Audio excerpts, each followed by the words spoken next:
Hi and welcome. I'm Elaine Boddy. And I'm David Treadway. And you're listening to the Foodbod Pod. With Matthew's Cotswold Flour. And Shanna's Sourdough.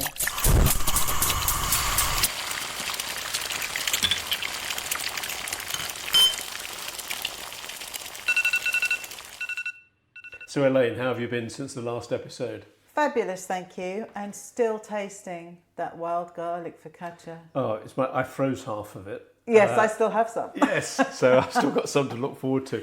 But also that custard loaf. Oh, brilliant.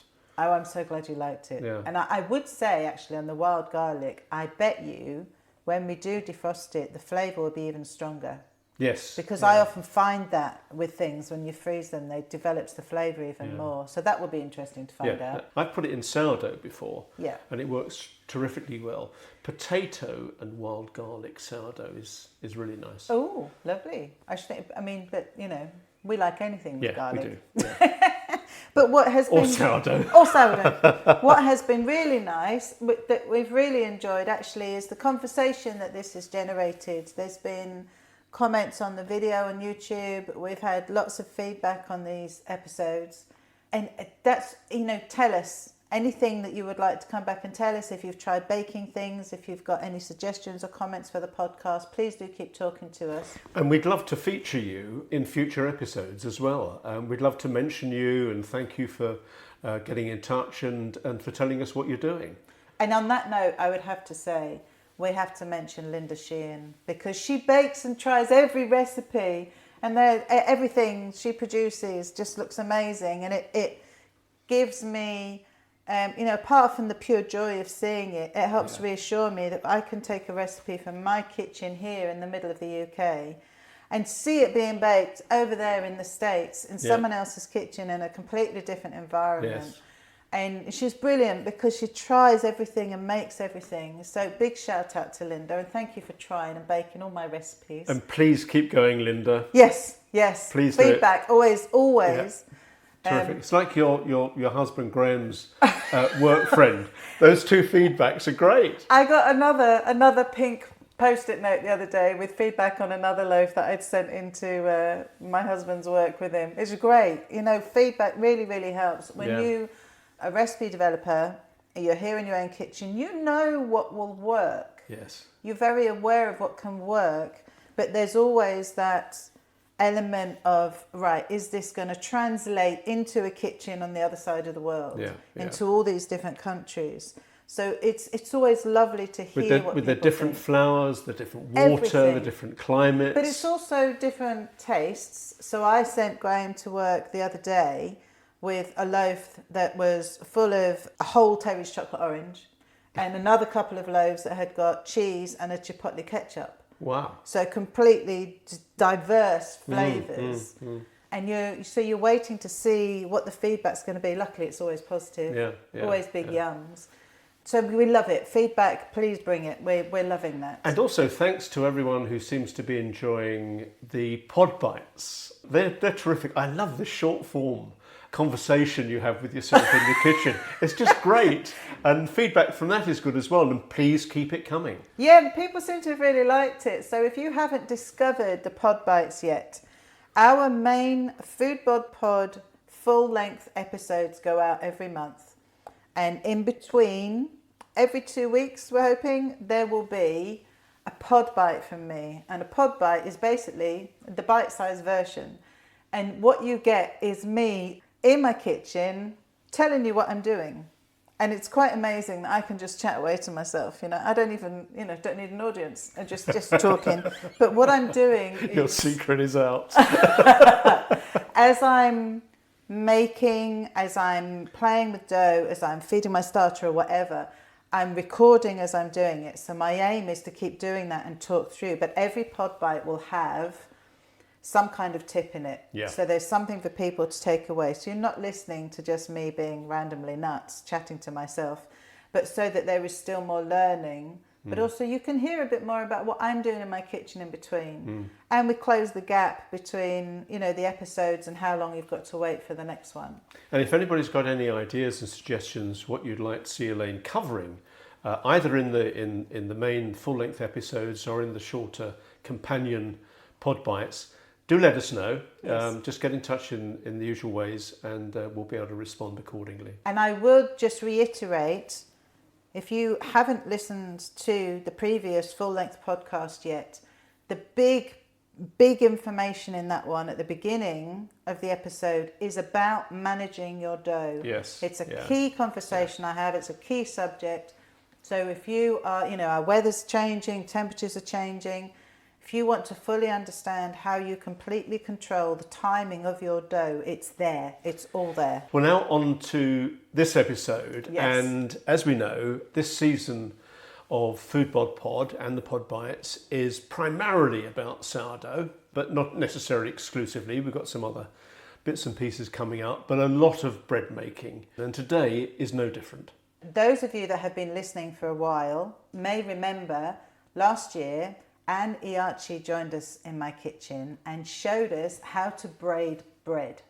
So she came with a lot of challah dough all ready to go, and we were braiding and rolling and doing. And David was dancing around fun. the kitchen, and we were learning an awful lot about that form of dough and about braiding and having great fun. And Anne, since then, has actually been diagnosed as celiac. So she has had to change everything. So we're going to be having a conversation with Anne about that diagnosis and what that means.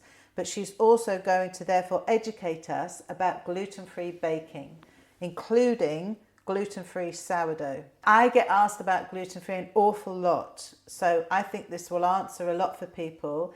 Even if you're not gluten-free, it might give you some understanding about the people that need to be. So in preparation for Anne coming today, I've needed to make sure that there are certain things available to her. Butter that's not been contaminated by someone else putting a knife through it and then scraping it on their bread. Things you might not think about, ingredients you need to be aware of. So I think it's going to be really interesting. And Anne is going to be baking with us. She's bringing some gluten-free sourdough. So I think it's going to be fascinating, very interesting for a lot of people.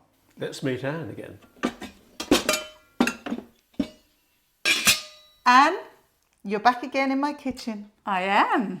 Tell us what's happened in the last year. Ooh, well, lots has happened in the last year. I'd say that over the last 18 months, I started feeling a little bit tired, very bloated. But, when you're busy, you don't really care about those things. You kind of say, well, I'm just too busy, I'm doing too many things. So that's where it's coming from. I might, yes, I eat healthily.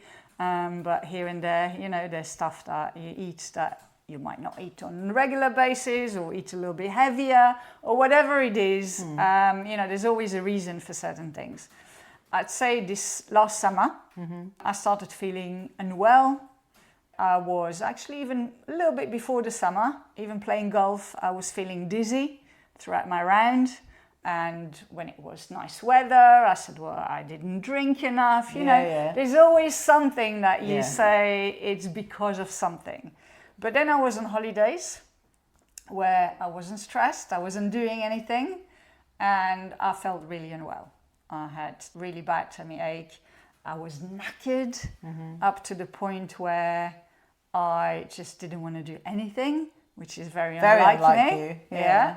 My bowels weren't very regular, but more importantly as well, at some point I started seeing blood coming out as well. Oh. Which I'm just like, oh my God, something is scary. really wrong here. Yeah. And so I tried to book an appointment with my GP for when I returned. I went the day after I came back, then I seriously thought, I thought I had bowel cancer. That kind of was in my mind. So GP never seen before, was massively thorough. She said to me, look, we're going to do this test and that test and those tests and see what happens. And we're going to test you for celiac disease as well. And I just thought, oh, no. Celiac disease, seriously. I grew up on bread and stuff growing up in Belgium. That was the normal breakfast. Celiac disease comes with a lot of different symptoms. And it's one of the reasons why on average in the UK, it takes 13 years for someone to get diagnosed. 13 years? 13 years, still today. There's a massive list of probably around 30 symptoms that are associated with celiac disease. I mean, another thing that I really struggled with towards the end was brain fog.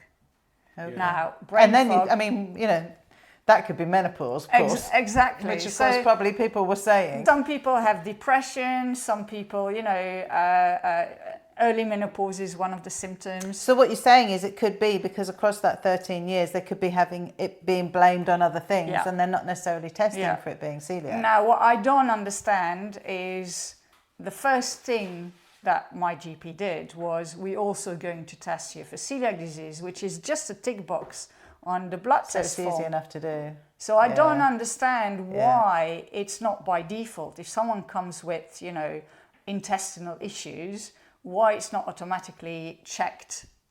As I said, I was very lucky. I was diagnosed within 6 weeks. This is a disease. This is not an allergy. It's not an allergy at all. It is a proper... So your body is fighting itself the minute you ingest some gluten.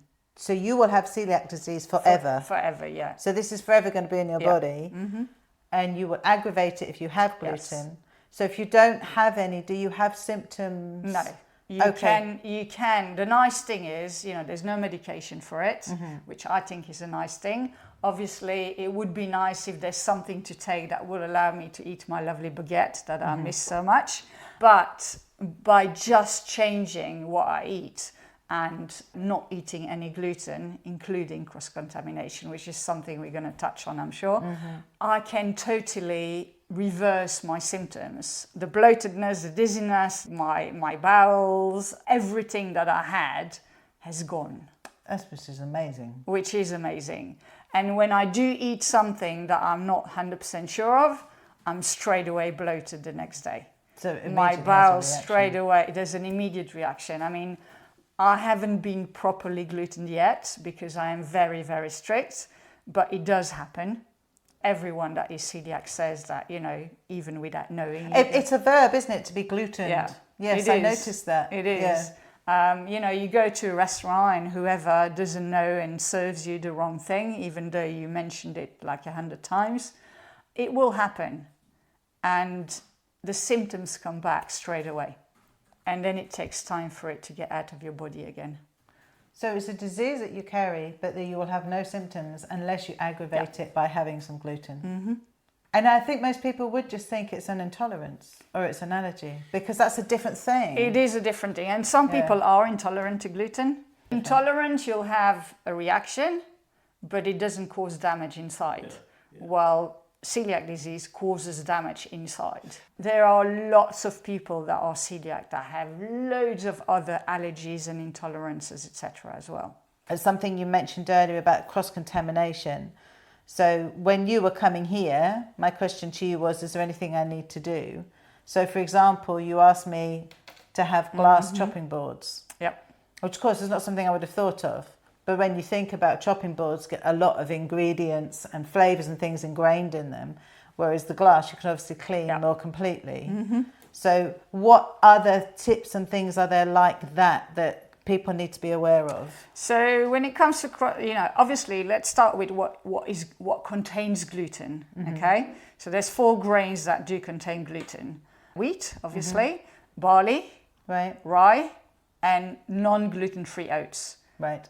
Spelt being a type of wheat, it's not one of the 4. Well, we don't add it to the 4, but as we all bakers, add spelt to it as well, because lots of people think, well, spelt doesn't have gluten. Because interestingly enough, spelt, as you know, the gluten structure in spelt is much weaker. Yeah. And so people who are gluten intolerant can eat spelt. Often can have spelt. But it's sourdough. not gluten-free. But it is not gluten-free. So everybody that's ever asked me, because it's been written, the process of making sourdough, during the long proving process, the gluten is broken down so it's more digestible. It doesn't disappear. Exactly. I have been asked if the sourdough process will render bread gluten-free. Yep. It does not. Absolutely, it does not. So please don't ever think it's okay. I'm amazed how many people have asked me. Yeah. It's written somewhere, someone has written it somewhere, and it's such false and dangerous information. Obviously, those grains I can't use at all. However, when we talk about cross-contaminations, it's all the stuff that is made with or that is packed or handled in a factory or in a kitchen or whatever, that also handles gluten-containing ingredient or one of the 4 grains. In the UK, we're very lucky. There is a law, and in Europe as well, that says that if something may contain, it still has to be written on the allergen notice on your packaging. So anything that is may contain as celiac, you cannot have, because there is still a risk of having some bits, and you only need a crumb to cause damage inside. So this could be in a food production facility Yeah. where they're making things with any of those ingredients. They could be airborne, they could be landing on something, therefore that... You know what, it's even, not even that, a stupid example, okay? A Snickers bar, regular size, is gluten-free. When it's in a celebration box, it is cross-contaminated because it's all packed on the same conveyor belt than a Mars bar, which is not gluten-free. Okay? Rice is gluten-free. Yes. However, if it is packed in the same factory, and generally it's packed on the same machines as well, just at a different time, but they can't clean the machine properly, it may contain gluten because it is handled in the same place as. So it's one of the reasons as well why gluten-free products, be it even base products, are more expensive. Yes, because you have to have a separate area or a separate factory where you handle those kind of and stuff. it's going to be smaller batch. The market is growing though for it, unfortunately, and I did ask my specialist actually, because interestingly enough, he said to me when he started, he only saw little kids, but now as new patients, he sees more and more adults, 40 plus. And so I did ask him, is it because of our lifestyle? Is it because of what we eat? And unfortunately, there's not enough research being done yet about why that changed over the, last, I don't know how old it is. But is it also possibly because they're ticking the box? Potentially, so that when we go to a GP with something but it still takes 13 years. So but how often do you go and you get told, oh, you've got IBS and on your way? Yeah. And to me, I think that's just the most crazy umbrella. There you go, you've got IBS. And what? Yeah. That doesn't tell you anything. Exactly. So there has to be more detailed information. The annoying thing is when you get diagnosed with IBS, they generally tell you go gluten-free. Now, once you're gluten-free, you can't get tested for celiac disease. Because it needs you need to be 6 weeks at least with regularly eating gluten to get diagnosed. Okay. Which means that for 6 weeks you need to make yourself sick. Yeah. Which many people don't want to do. However, there are reasons why I would say you should do it anyway. And that's if you are going anywhere or you're going to a hospital, you are guaranteed to have gluten-free food. I have a friend who's gluten intolerant. She didn't have gluten-free food in hospital because it's just an intolerance. What's the issue? While if you're celiac, they have to. So there's lots of, I would say, reasons why, as much as it makes you feel sick, if you can take those 6 weeks of feeling awful, just do it. So cross-contamination is a big one because that's, I would say, is the biggest pain when it comes to eating out friends especially. I was at a friend the other day who's they're vegetarian, and we were talking about it, and I said, well, I might not be able to eat the rice at your house. And I, well, why not? It's rice. So they looked at the pack and it may contain gluten.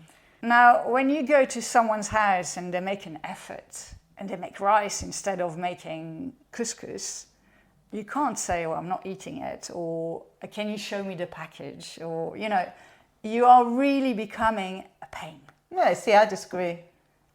I think if there's something that you physically cannot eat, I don't then mind. You need to check. I don't mind. I mean, I am a pain wherever I go.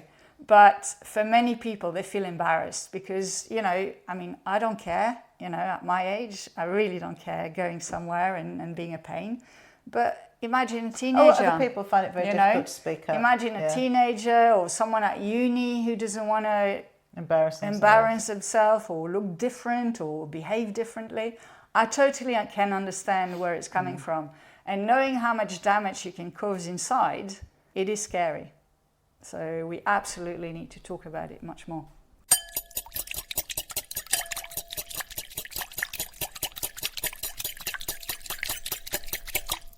You're listening to the Foodbod Pod with Shanna's sourdough and Matthew's Cotswold flour. Okay, so let's talk about the baking. Yes. So we have in front of us a beautiful gluten-free sourdough loaf and gluten-free challah. Yep. Yeah, so I want to ask you about different flours and what the key things are. I know with sourdough, you can make a starter in the same way, but with brown rice flour. Brown rice, sorghum, buckwheat, quinoa. I mean, you can make a starter with any grain, really. The process of making a starter is very similar to a gluten one. So, you feed your starter on a regular basis, you discard, and so that's the same process.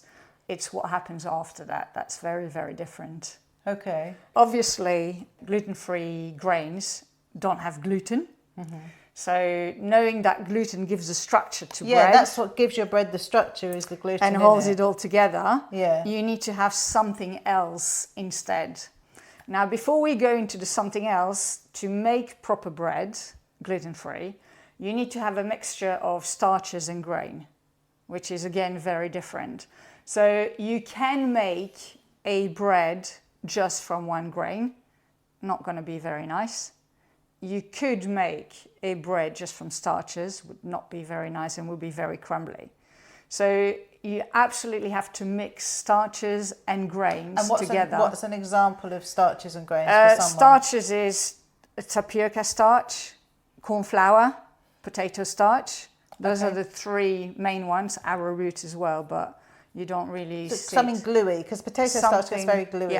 Yeah. Okay. And then you have the grains, which can be brown rice, sorghum, millet, amaranth, buckwheat. And buckwheat is always interesting because buckwheat is gluten-free. Yes, it's called buckwheat, but it's it is gluten-free. Yeah. Okay. Yeah. And these things are becoming more easily available. I mean, the brown rice flour is the easiest one. Yeah. And the others are becoming more easily available, but you're still going to have to search them down, really. You do. And interestingly enough, even if they're available, you have to check. I have to check for cross-contamination. Yeah, where they've been produced. Where they've been produced and how they've been handled. Because you can have buckwheat in the supermarket, buckwheat flour, but it is being handled with everything else. Okay. So you have to have make sure you check the packaging. Gluten-free certified grains or flour. Okay. Yeah. So we've got the two sides to it that you need then, the grains and the starches. Now, they do absorb way more water. So if in normal sourdough you'd have 70 to 80% hydration, I know you go for 70. As a basis. Yeah, but it all depends what flour you use. Exactly. Gluten-free baking will require 130% hydration. Wow, so you would, basically what you're saying is you would be having more water weight than you would the ingredients weight. Yeah.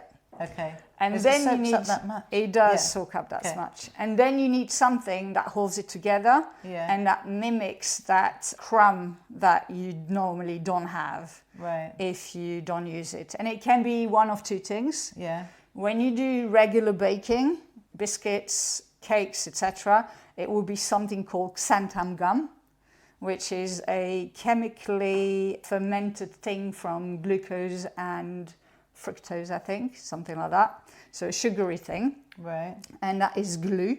So if you add water to it, it becomes gluey. Okay. Or you have something that is psyllium husk, which is also something that is a bit less processed than the xanthan gum.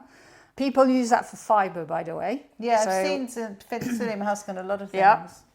And when you add, so it's like, so you got a powder or you got the whole one, which is this. But husk suggests to me again a wheat. It is, but it's not a wheat. It's not even a grain. If you add a bit of water to it and you mix it.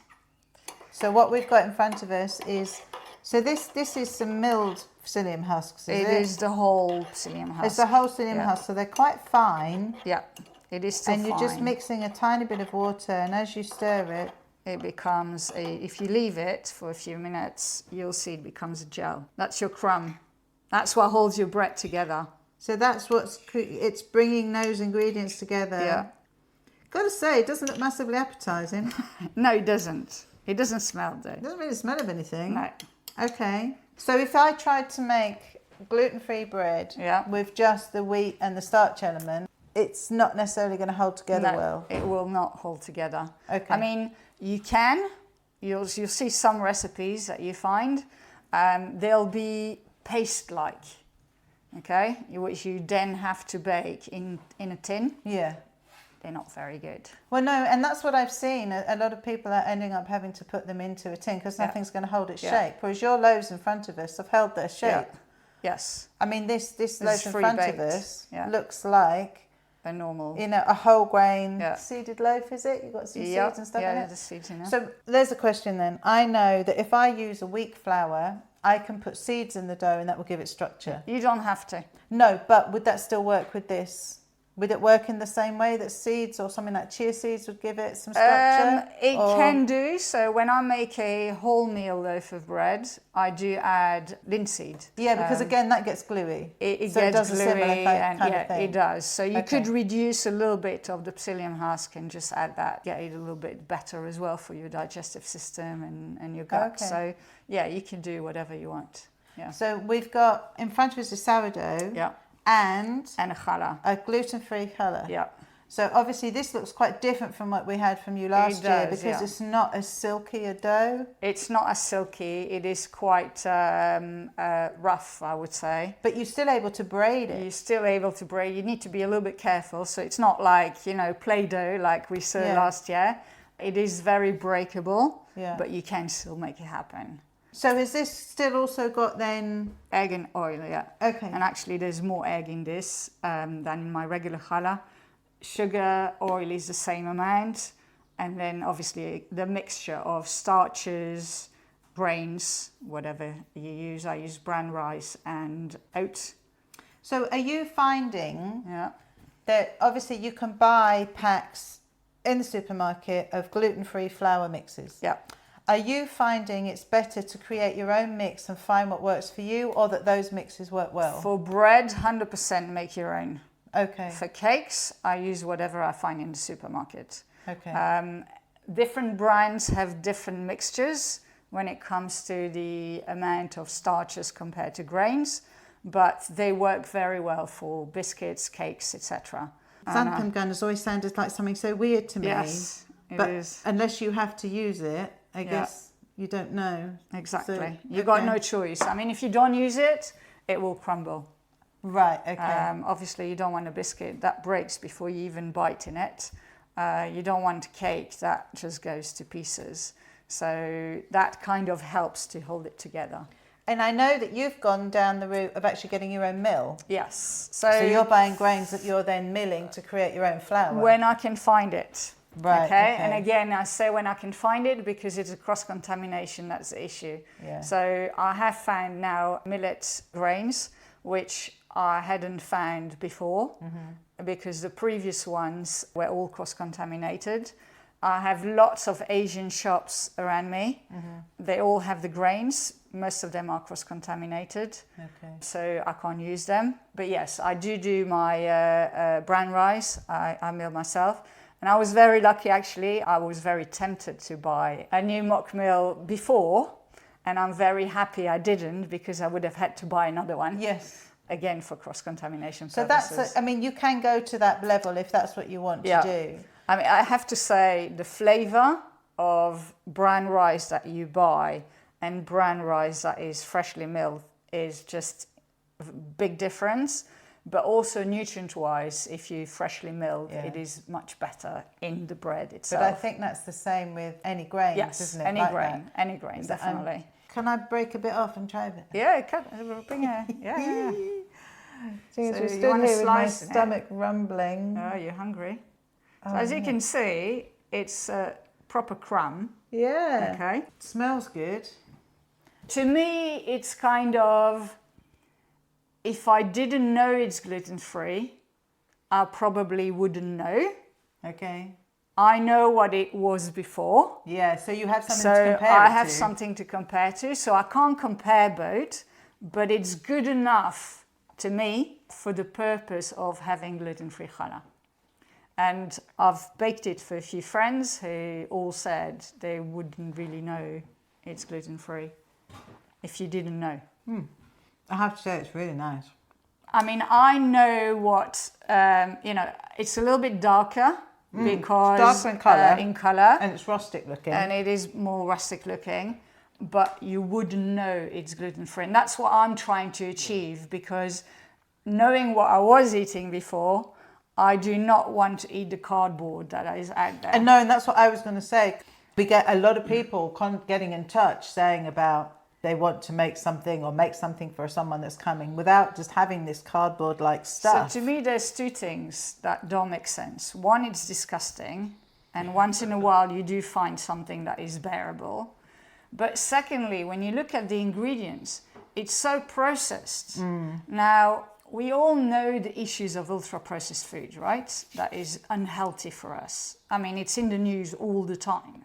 If you already have a digestive issue or an intestinal issue, why would you eat ultra-processed food? I mean, just because that's what you have. When you bake it yourself, I know not everyone's got the time, the inclination and all the other bits, but it doesn't have to be ultra-processed. I mean, I received, being celiac, you can receive some boxes sent to you, because in some areas in the UK, you can get bread and some flour on prescription. Okay. Okay? That's another advantage, I would say, of being diagnosed. But some of the stuff arrived, some bread arrived that was valid for like 5 months. And you just think, what is in there that keeps the bread good for 5 months? It just, to me, doesn't make any sense. When you have a digestive issue, why would you eat those kind And of it has to be what's available to people and people's 100%, choices. But, 100%. I want to try the sourdough. Yeah. Now, if I use my bread knife on it, that means you can't eat any of it. No, I'll be okay, because one, It's metal. It's metal and it's clean. Okay. If it had a wooden handle, I'd think about it. No, but this is the bone handle one. Is that all right? Yeah, yes. So let's have a listen to see how this sounds when we slice. Oh, it's still warm. Yeah, So are we all right baked cutting into it with it still warm? So that's one of the things, is you're probably okay. I baked it it came out of the oven at 7:30 this morning. Okay. So it should be fine by now. But you absolutely, so if with normal sourdough, you'd have to let it set for about an hour. This one you need much longer, otherwise it can be gummy. Okay. Okay? Wow. So there is a crumb. There is. There are holes, not big ones. You can't, Yeah, I tell you what, can't though, replicate the whole thing. If you put seeds in a loaf anyway, often it closes it up, so it's not looking so different. But even if you have it plain, you would not have big holes. So let me just clarify. The challah is a yeasted dough, so it's been made with dried yeast, whereas this is your sourdough. Yeah. So I take it you need to find gluten-free yeast as well. Most yeasts are gluten-free. But so I mean, whatever, it's being made somewhere that isn't. Yeah. Would you like a little bit of your own Sure. loaf? Let's have a try. Mixture of different seeds, poppy seeds, pumpkin seeds, sunflower seeds, sesame seeds. I'm really impressed with that. So I tell you what as well, it's the colour. Because I remember gluten-free stuff in the past was just grey. And the colour of it. So the colour, I didn't use millet. Millet, it gives it a bit more yellowy colour. Every grain obviously has a different colour. Quinoa, I use mixed quinoa, the three-coloured one.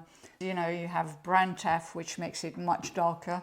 In this bread, I also use a little bit of apple cider vinegar to give it that extra lift, which in the challah, that wouldn't be nice flavour-wise. So there's a little bit of baking powder in it as well. Are you keeping a log of the recipes you're creating? I am, yeah. Will you have some recipes for us to be able to share with people? I'm happy to, yeah. Okay, and if they find your Facebook group, they will also get that help.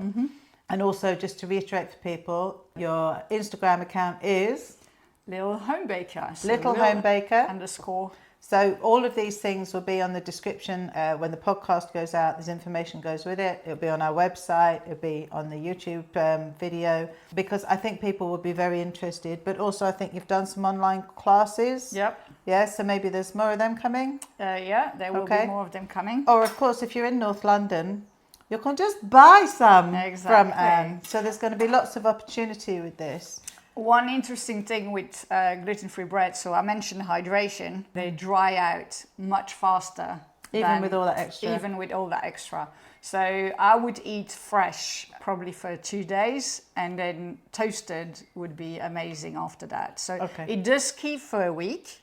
And interestingly enough, I don't know what you do. I normally, my normal sourdough, I used to slice and freeze in a Ziploc bag. And then take a few slices out. I always used to fight to get the slices separated, which with gluten-free bread doesn't happen. So there's something in the hydration and the humidity that is different. So it's much easier to just pull apart and just stick a slice in the toaster. I'm sure there's other things that I should be asking. Which the process though, because there's no gluten, even if you add the psyllium husk, you don't do stretch and form. I was going to say, can you still stretch it? No, but it's you just don't. a mix. So you feed your starter. Some people do a pre-ferment, which is your starter plus extra water, extra flour. Some just feed the starter way more. I haven't experimented to see the flavor difference, but what I do like with making the pre-ferment is that it's much more flexible time-wise. And then you stick everything in the mixer, you mix it, and then you're done. Okay, so there's no wait. I mean, there is fermentation. Yeah, but there's no stretching. But there's no stretching. So time-wise, I actually find it much more flexible than a regular sourdough. So is this still gone into a banneton? It does, yeah. So from when you take it from the mixer, straight in the banneton. And is it something that you can shape, or the banneton is shaping it for you? You kind of shape it. Yeah, so you make it into a, shape of the banneton. Okay. So it comes out, some people put rice flour. I don't even put rice flour. I find, it's nice to handle. You just shape it into the shape of your banneton and just stick it in. Cover it up, leave it for a few hours. You'll see it rise, and when it rises nicely, you stick it in the fridge and you bake it the next day.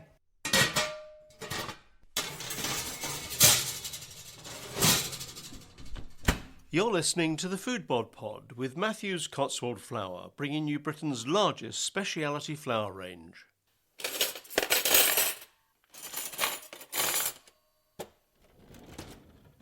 Shanna's Sourdough has everything you need to start making beautiful sourdough, from the starter to the roaster and all of the equipment in between.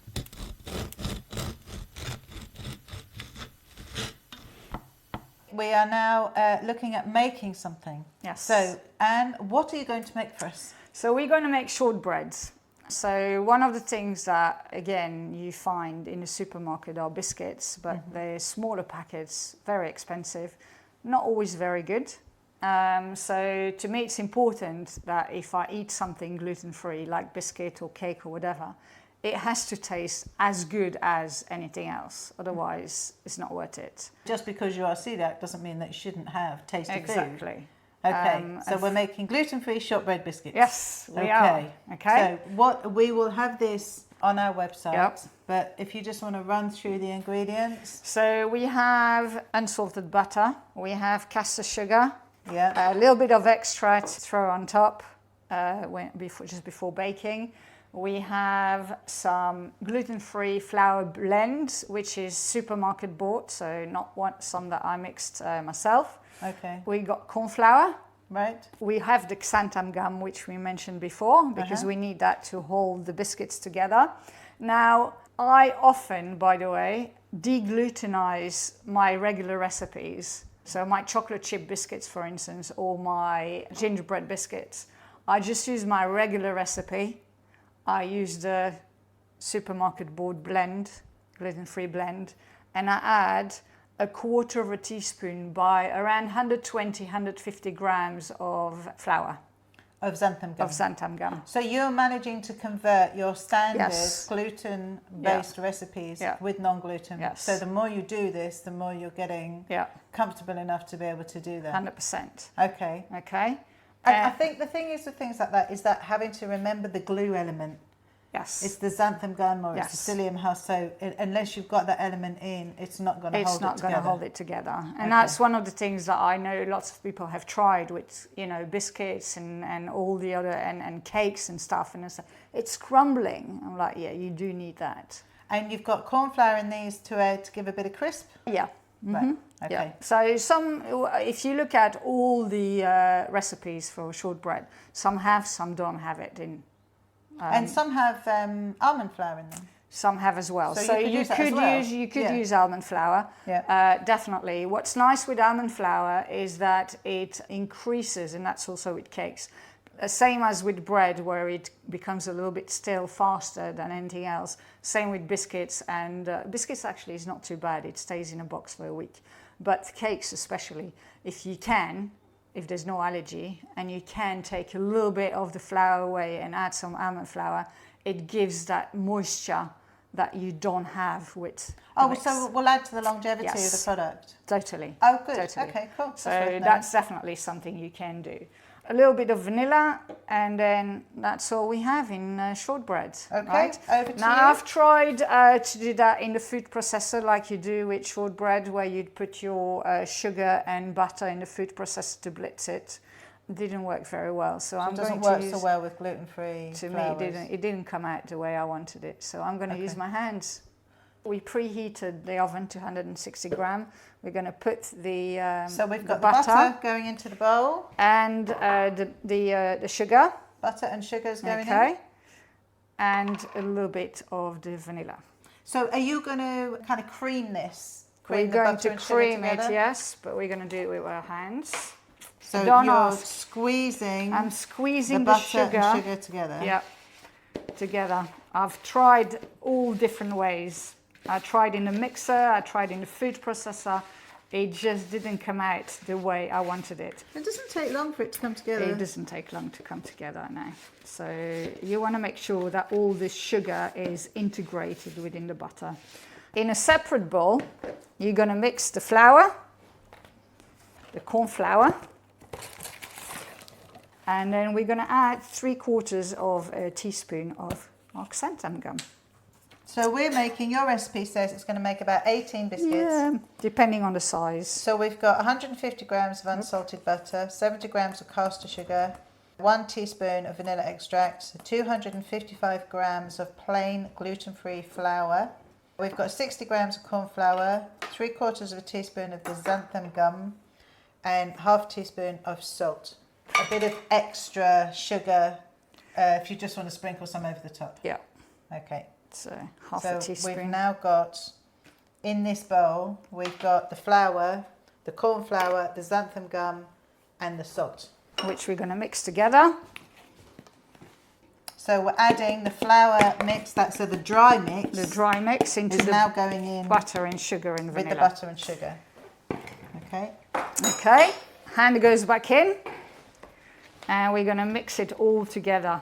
Once it's all mixed, you kind of start to compress it together. Now, when you make normal shortbreads, you would put that in the fridge first before you... you don't need to do that here. Oh, you don't? No. You don't need it to firm up like that? No. Okay. You don't. You just need to bring it together. So it's quite dry. Yeah, it is quite dry. But that's all going to come it's full of together. butter. That's all coming together. Now we're going to take those 2 pieces of paper. So we've got 2 pieces of parchment paper. And you're going to take part of your dough, put it here on the parchment paper. You're going to like that because it's not going to dirty your kitchen. Then you're going to take the next one, and then you're going to take the rolling pin. Okay, so you're putting the dough between 2 pieces of parchment paper. Now you do that so because that it's a little bit without it sticking. Exactly. It is a little bit stickier. So first we're going to just push it down. Push it down a bit so that we can then roll it out nicely. So you're just tapping it initially and now you're rolling. So you're rolling between the 2 pieces of paper so that it doesn't stick. Now you roll it out to whatever thickness that you like your biscuits. So you're going to start cutting them out Yeah. and gently place them on our lined Baking tray. trays. So I've got 2 big baking trays next to me, which I've lined with some parchment paper. Right. So is this like with other biscuits where you need to prick them? Yeah. Okay. You do. You don't need to leave much space in between. Are you happy for me to? Yeah, go for it. Just a couple. Yep. So we're pricking them so that they bake evenly. Mm-hmm. Okay. Yeah. Just like we do with crackers. And then whatever you have, So they don't puff. you re-roll. So you crunch together. Yeah. Whatever pastry you have, always roll it out again. There You could put flavour, by the way, if you wanted to. Okay. You And they're know. very smooth. They are very smooth. Very smooth dough. Yes. So we've got heart-shaped cookie cutter and a round one that Anne is using. And these are going to go in, so we've set the oven at 160, which is fan assisted, so that would be 180 non-fan. I do 170 to be honest. Okay, so you're looking at about 350 Fahrenheit. We now have them all rolled out, cut out, beautiful. How long am I putting them in the oven 18 for? minutes. 18. Yeah, and then we'll look at 16 minutes. Here we go. So stick it on for 8 minutes and then I'll turn them around and we can do some cleaning up.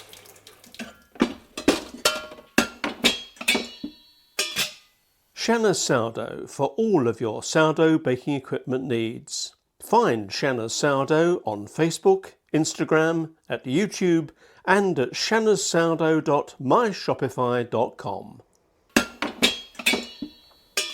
You're listening to the Foodbod Pod with Matthew's Cotswold Flour, bringing you 200 years of farming and milling excellence. So Anne, these beautiful shortbreads, my God, it smells amazing. They've been in my oven for 17 minutes. Are you happy with that? Yeah, they're fine. So you'd leave them on the tray for about 10 minutes because when they come out, they're very, very soft. Okay. So, like most biscuits, by the way, not just gluten-free ones. And so they need to harden a little bit more, and then you move them to the cooling rack to fully cool. So if you move them too quickly, like if you touch them it now, will they crumble. could crumble. Yeah, it will do. But yeah, they smell good. Smell they look amazing. good. And I can't wait to eat some. And we put extra sugar on these ones and none on these, so that's going to be an interesting one as well. It just adds a little bit of crunch. I know, but you know what I'm like. I know, you don't like sweet stuff. This has been fascinating, and I know there's going to be a lot of interest in this because I know how often I'm asked about gluten-free. There's more and more. And whenever anybody asks me, I will be sending them to this podcast episode. We will have some recipes from you written up. And I would suggest that people keep watching out for Anne and listening for the things that she's going to be doing because this is going to become more and more what your life is. It will be, And you're already showing that you're converting standard recipes easily into gluten-free, which is something that people will struggle with because it's that confidence to be able to do that. I mean, there's lots of things that I still want to try, you know, when it comes to stuff that you do, you know, your rolls with, like, you know, the pizza sauce and all that kind of stuff. I guess you have to be able to then create a malleable enough dough to work with to be able to do that. You can, you'd be really surprised. I mean, you know, my sourdough, if you wanted to, you can roll out with a rolling pin. But also you have to think maybe one of the tricks I like to use is putting the dough in the fridge. So that actually you make it easier to work So my with. challah goes in the fridge overnight. Okay. So that helps give it some stability. Definitely makes it much easier. Before we go, there's something I need to ask you that we didn't mention earlier that I would like you to explain for the people listening, because I've heard people talk about this before and they don't understand it. What is the difference between standard oats and gluten-free oats? So oats, it's the way it's grown and harvested. Because oats as a thing are not are gluten-free. Oats as a thing are gluten-free. But why can there be a difference? Most of the time they're grown in the middle of a wheat field. So they're grown between wheat plants. And harvested at the same time. So the cross-contamination is massive. Okay. while gluten-free oats are grown totally separately, a bit like, you know, the flour being milled separately as well, or the grains being milled separately, and then they are, you know, handled separately as well. So you must, that's the therefore, you've difference. got, it's the machinery and everything. Yeah. So what we saw last year when we've talked about wheat and everything grown in the field, you have cover crops between the wheat. So if oats are typically grown as that cover crop between wheat plants, therefore, hence why there's a gluten cross-contamination. That's correct. Because at the end of the day, oats are gluten-free, but you need to look at where they were grown, how they were harvested. So do check the box. I think that one's quite important. And interestingly enough, I know some people that are, you know, gluten intolerant, and they're perfectly fine with any oats. So that's where the difference comes as well. And every person has different symptoms and different reactions, etc. As celiac though, you should not have anything that is not 100% gluten-free and not cross-contaminated or cross-contaminated. And that, I think, is the biggest difference. Yeah. Been absolutely fascinating and hopefully very valuable for a lot of people. Thank you for coming back to my kitchen again. Thank you for having me again. We are now going to be eating. Are you going to let me try one of these now? Yeah, they're probably a little bit warm. I think they're okay to put if you just want to because have a there warm has to biscuit. be, you know, a sign off, and I have to, you know, force myself to try all these things that people make for us. Let's have a little shortbread. Oh, that texture. Handmade with love, just for you. You know that kind of melt in the mouth thing you get with shortbread? Yeah, you got it. Oh, they're lovely. Thank you for being in my kitchen again. And thank you for being on the podcast. David, here we are again with full tummies. Yes. Well, I think I eat more when I come to your kitchen than I do at home. Yeah, I reckon I do when you come to my kitchen as well.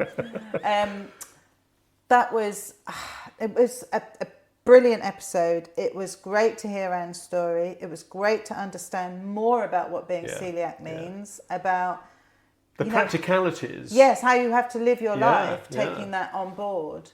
And we really hope that people have found it useful.